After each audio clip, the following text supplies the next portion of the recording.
started playing basketball when I was about 9. In a little brick league. It wasn't anything big back then, but as I kept playing, my love for the game grew. And as I progressed through middle school and high school, I kept getting better and better. My sophomore year, I played with Tyrus Thomas, who now plays for the Chicago Bulls. So I learned a lot from practicing with him every day. It's a tough matchup for me only as a sophomore. But I think that helped me a lot, just progressing and getting better. And my senior year in high school, I ended up being the only senior on my team, playing with freshman and sophomore guards. So at first, it was tough to try to get them to learn the system and everything and play together and help them mature. But by the end of the season, we started playing well. We won about 13 games in a row. My parents were big on education. They made me apply to a lot of academic schools just in case I didn't go to a school for basketball.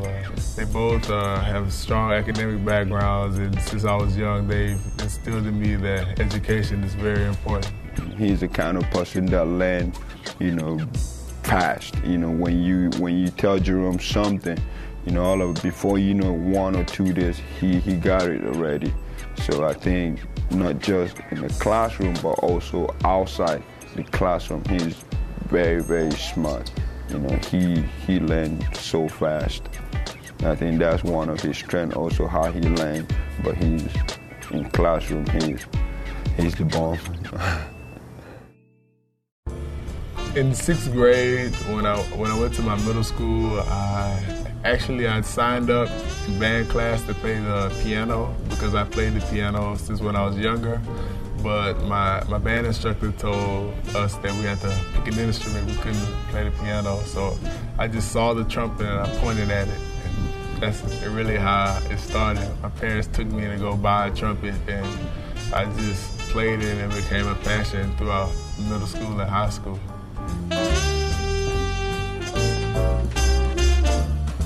I miss playing it a little bit. Like when I go to the football games and I see the band playing, I remember when I did that in high school and everything, but basketball is my real focus now. After college, maybe when I have a little bit more free time, I'll pick the trumpet back up, or if I can find a little bit more free time to play it here, but we'll see. The population of our city almost doubled. Stores like Walmart was just selling out of everything. They had to close early because there was nothing left. There was just so many people buying, and they couldn't get things shipped in fast enough. There were a lot of people living in shelters.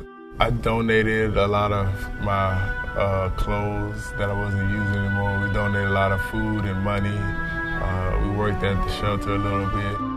It made me feel good doing that, just to help out people and help them through a tough situation. I think that really pulled us all together. Baton Rouge is pretty much back to normal. A lot of people went back to New Orleans, but we still have a little bit more traffic than we did before Katrina. But as far as Baton Rouge itself, it's pretty much back to normal.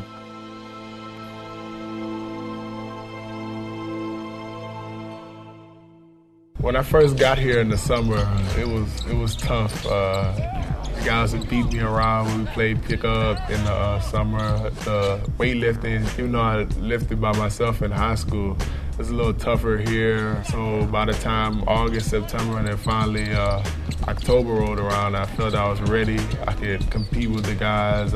He go hard all the time, and he's always motivated every time he comes to the court and ready to play.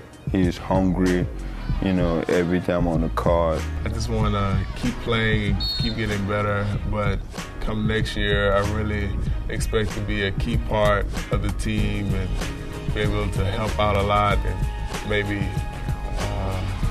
be a big-time scorer, maybe even start.